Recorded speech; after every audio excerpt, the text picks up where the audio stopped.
Well, so I believe in the invisible string theory that everybody's paths cross sooner or later, but you only meet up when you're supposed to. We went into high school together, never really looked at each other any sort of way. I was friends with her brother for the longest time. He's pretty much my brother.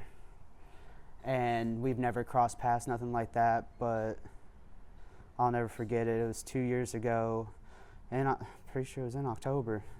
Her brother was having a wedding, and I was one of his groomsmen. She came to the wedding. It was off in Chattanooga, and she looked so stunning. She looked so stunning. And me, I was just a drunken fool because it was a wedding with an open bar. We talked, and we really hit it off. And I'm sitting there, a fool, just being like, you can come over to my house. We can sit there and watch TV, and I can cook for you, da-da-da-da-da. And she took me up on it whenever we got back to town, because at the time she was living off in Dickson, which is only about 30 minutes away, if that. She came to the house, we put on something, and I made her my mother's manicotti. And she just loved it. And that's what I tell people, that's how I won her over, is because I just did it with my cooking. Mm-hmm. So from there, we just built this relationship where we just loved each other with our whole heart and put everything into building this foundation so we can build a future together. We had all these plans in place. She finally came and moved in with me not soon after. We started dating, and I was teaching her how to cook, and she was really, without even knowing it, making me a better person, a better man. And she had that power. She brought the best out of everybody. And like I said before, I would take her out to see the world, because there's so much more to life. And if you don't mind me asking this, what kind of happened that day? That day was just like any other day. It was a Friday. We don't usually work on Fridays, but her work was having her do more, coming in for I think an overtime day. She was going to work Saturday for an overtime as well, which I've been getting pretty invested in my work. So I had to work Friday and Saturday as well. So I was like, hey, just go into work. Like, what's it going to hurt? I'm not going to be here anyways. Like, we can always take care of everything whenever we get off. No big deal. So we made our bed, because we always make the bed, because no matter how hard the day is, you could always come home, get in that freshly made bed, go to sleep, and start a new one tomorrow. She told me that she loved me and to be careful because I have the dangerous job. So I left out, and she left shortly after me. I made it down the road, and my truck started overheating, so that was just something. I was like, oh, dang, cool. Someone came pick me up, and I'm out there. They call them right-of-ways, but I'm out there in the woods where the line's running. And I got a call from her brother who lives off in Louisiana. And I was like, that's weird. Didn't think nothing of it, and that's when he let me know what happened. And I just felt so helpless, because they were asking me questions, and I was trying to give them answers as much as I could. Like, I knew what I needed to know whenever I started seeing some of the live feeds. And I just did everything I could to get back from, because at the time I was working off in Springfield. So I was doing everything I can to get back here to her family so we can all be together and go to the factory. So that's what happened that Friday. Did you do that?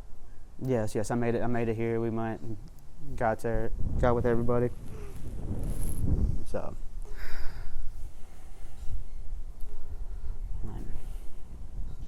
what's going through your mind? A whole flood of emotions. Like, just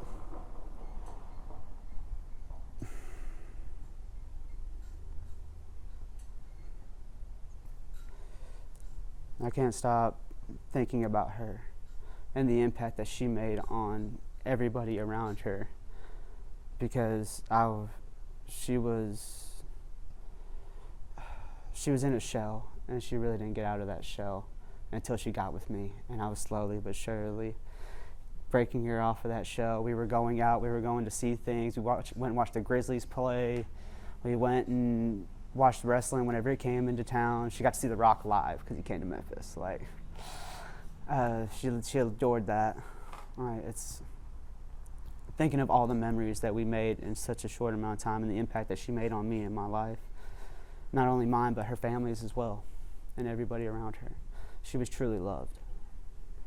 And she loved everybody wholeheartedly. And she was such a caring woman. Cared for everybody. And we went to Louisiana just before we went to Gatlinburg, so about 2 weeks ago. And we got to see her brother, which she doesn't see her brother a lot because he's off in Louisiana. It's hard to get back and forth, especially with work.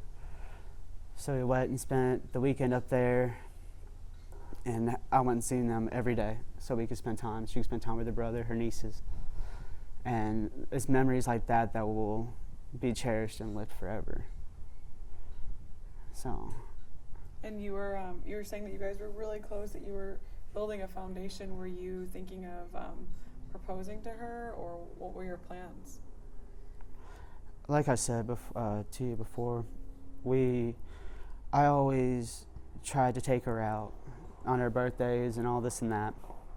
So I was planning next year to take her to Las Vegas so she could see all the beautiful lights of the Strip. And I was going to propose to her then, and because I just knew she was the one, because I ain't felt nothing like it. Never have. And I've been in a few relationships in my life, and nothing was like that. It was the kind of love that I feel like people spent their whole life trying to find or trying to create, and I had it and lost it in an instant. Like it was. And you have such a good spirit about you. I mean, just sitting across you, you have such a strong nature, and you're so. I've had to be. I've had to be strong. I've lost a lot in my life. I lost my mother 2 days before my 16th birthday, cancer. I lost my father as well. When the Waverly flood happened down here, just down the road, 10, 15 minutes, all the people that got wiped out and passed away, I was a part of that. My house got swept away, and I was off in the outskirts of Waverly. So I've had to restart. I've had to grow around the void, because losing someone like this, you never fill the void. You never do. When you lose a parent, you never fill. What happens is you build and you grow around that void, and you continue to grow. Because at the end of the day, that's life. Life's going to be like that. Life is going to knock you down, and it will keep you down. No matter how hard you try to get back up, it will knock you down. That's what you got to do. You got to get back up and keep moving forward. But what keeps you getting back up every time?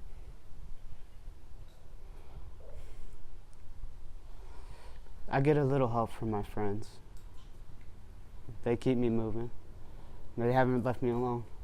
I have a friend that works out of state. He's my roommate, actually, and he took off work just to be with me. And he'll go back whenever he deems that I'm okay. Like, I have friends that message me every day, call me every day. Like, not just them, I have loved ones as well. Like, it's watching others, because I have nieces and nephews that look up to me. So I can't just fold. I have to keep moving forward and strive to be better. Because at the end of the day, that's all Rachel wanted, was for me to show my true potential, because she's seen that I had so much to offer. So we do our thing, and I just get up every morning, just doing what I can. Yeah. And do you have like faith or anything else that is really like it seems like your family and being that example is it, but is there anything else too that kind of to add with it, or? No, I get up every day because that's what I need to do, because you can't just lay there in a pool of despair. You have to swim. You can't just drown. You always have to keep swimming. It's amazing. Thank you. Thank you so much for trusting me to tell parts of the story. Is there any updates then that you guys are getting, or any answers about what happened that day? Nothing at this time. Nothing at this time. Do they contact you? Is it frustrating? I think the circumstances is what makes it frustrating. It's not necessarily Sheriff Davis or anybody like that. Like, they're doing what they can for the situation at hand. He's doing everything he can. Like, they're not just gonna give us updates every second. Like, it's not like that. It just can't. They have their due diligence, and they're being methodical with it. Mm-hmm. So. And do they contact you guys, the families, like daily? They've been in contact with the family. So. Is there anything else that you're wondering about or want to talk about, or anything I didn't ask you that's important for us to share in our story today?